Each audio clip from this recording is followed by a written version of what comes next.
What is cognitive dissonance, and how does it impact our attitudes and behaviors?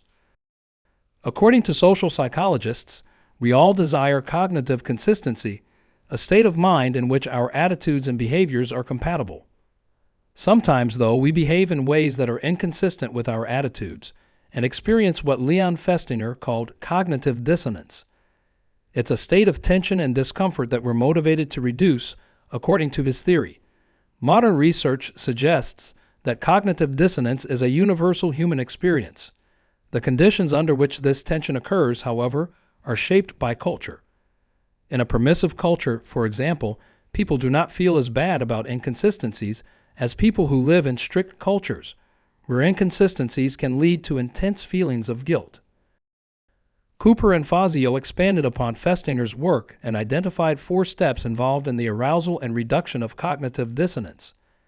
Step 1 of the process is that we experience unwanted negative consequences. If we don't experience negative consequences, dissonance is less likely. Step 2 is that we must feel personally responsible for the negative consequences.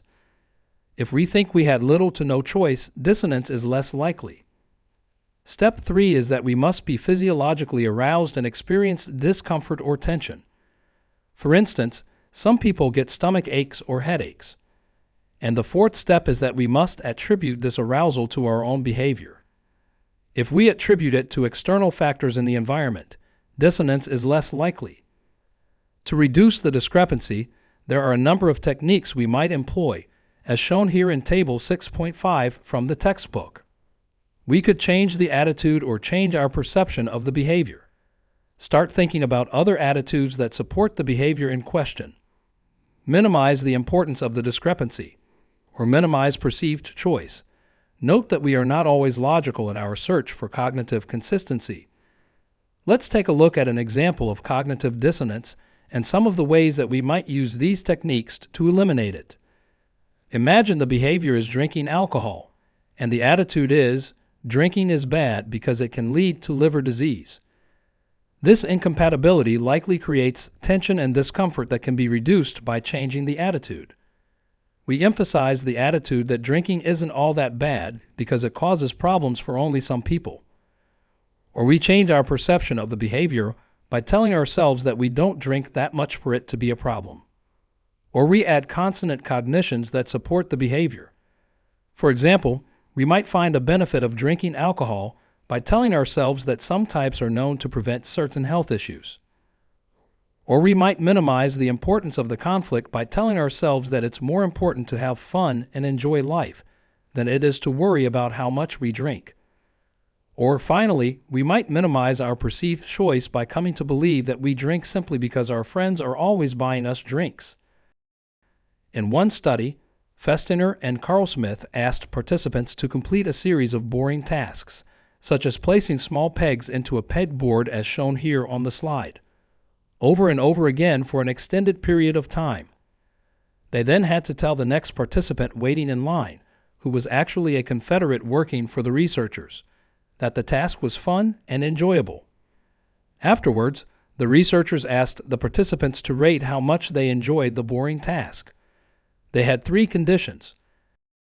The no-lie group was the control group, and they were not asked to lie. They rated the task as boring and did not experience cognitive dissonance. In the $20 condition, participants rated the task as slightly more enjoyable than the control group, and they experienced cognitive dissonance. For them, the money was sufficient justification for the lie and helped to reduce the cognitive dissonance they experienced. The most interesting result from this study is what happened in the 3rd condition. Ironically, the people who were paid a measly $1 rated the task more favorably than people who were paid $20, and they reported higher levels of dissonance. Why? Because the $1 wasn't enough to justify the lie, these participants actually changed their attitude about the task. They told themselves it was more enjoyable than it really was, to make themselves feel better about the lie they told.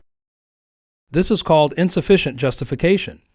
It occurs when people cannot find a good enough reason to explain their behavior. When small rewards are not enough to justify an inconsistent behavior, we may change the attitude to reduce the dissonance. A related concept is called insufficient deterrence, a condition in which people refrain from engaging in a desirable activity, even though only mild punishment is threatened.